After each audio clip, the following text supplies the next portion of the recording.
Let's find the product of the quotient of 15 and 2.5 as well as the quotient of 17.5 and 3.5. What this tells us is that we're about to divide 15 by 2.5 for an answer, as well as divide 17.5 by 3.5 for an answer, take our two final answers and multiply them together as their product. So to begin, we need to divide 15 by 2.5. To do that, we'll list 15 under a division bar and write 2.5 on the outside. For us to do this long division, we need to move the outside decimal point once to the right, which means an imaginary decimal point behind the 5 will write a 0, and that decimal point also needs to move once to the right. So 2.5 into 15 is the same as 25 divided into 150. So we start by realizing that 25 does not go into 1, so we'll list a 0. 25 does not go into 15, we'll list a 0. But 25 goes into 150 6 times. 6 times 5 is 30. 6 times 2 is 12, plus 3 more is 150.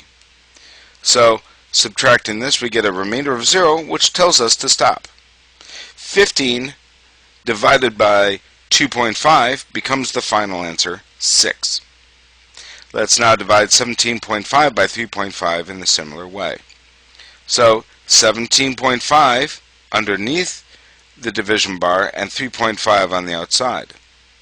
For us to do this, we'll move the decimal point once to the right for 3.5 to make it a whole number, and we'll also move the decimal point under the division bar once to the right to make 175 a whole number. So 3.5 into 17.5 is the same thing as 35 divided into 175. So 35 does not go into 1, and 35 does not divide into 7, or 17 we should say, but 35 does divide into 175 5 times. 5 multiplied by 5 is 25, and 5 times 3 is 15, plus 2 more becomes 175.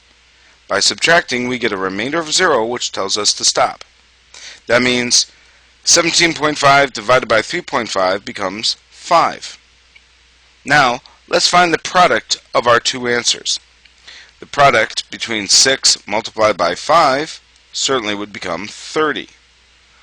So the product of the quotient of the first two numbers and the quotient of the second two numbers has a final answer of 30 as our answer.